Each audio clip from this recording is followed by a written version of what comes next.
Dünya çapında 50'den fazla Doğu Türkistan sivil toplum kuruluşları 8 Temmuz'da Tayland makamları tarafından 109 Uygur mültecinin Çin'e sınır dışı edilmesinin 8. yıl dönümü münasebetiyle ortak bir açıklama yaptı.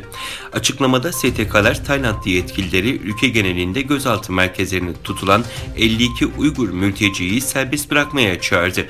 52 Uygur Türk'ünün 8 yıldır Tayland'da farklı gözaltı merkezlerinde tutulduğu hatırlatılarak bu süre içinde biri 3 yaşında bir erkek çocuk olmak üzere en az 2 kişinin hayatını kaybettiği vurgulandı.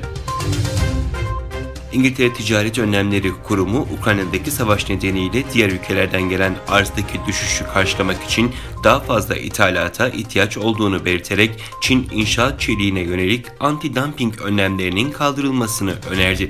Kurum, Rusya, Beyaz Rusya ve Ukrayna'nın 2020-2021 yıllarında İngiltere'nin inşaat demiri ithalatının %27'sini sağladığını ve bunun büyük olasılıkla Rusya'nın Ukrayna'yı işgali ve İngiltere'nin Rusya ve Beyaz Rusya'ya karşı yaptırımlarının bir sonucu olarak önemli ölçüde düşeceğini kaydetti.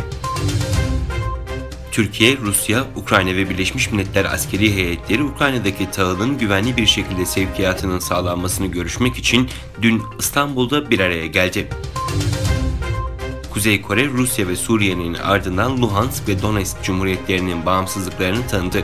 Rusya Devlet Başkanı Vladimir Putin, 24 Şubat'ta başlayan Ukrayna-Rusya Savaşı'ndan önce yaptığı ulusal sesleniş konuşmasında Luhansk ve Donetsk Cumhuriyetlerinin bağımsızlıklarını tanıdığını belirtmişti. Malezya'ya ziyarette bulunan soykırımcı Çin'in Dışişleri Bakanı Wang Yi, Çin'in Malezya ile çalışarak dünyanın barış ve istikrarına daha fazla pozitif enerji katmaya istekli olduğunu söyledi. İki taraf Çin-Malezya işbirliğine yönelik üst düzey komitenin ilk toplantısında alınan kararları uygulamaya ve çeşitli alanlarda uygulamaya dönük işbirliğini derinleştirmeye karar verdi.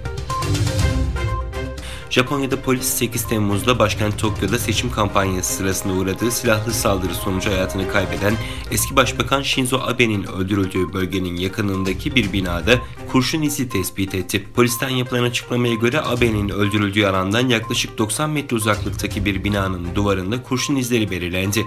Kurşunun yakınlarda park eden seçim aracını delip geçtikten sonra duvara çarpmış olabileceği aktarıldı. Polis duvardaki ve araçtaki kurşun izlerinin aynı silaha ait olduğu ihtimali üzerinde duruyor.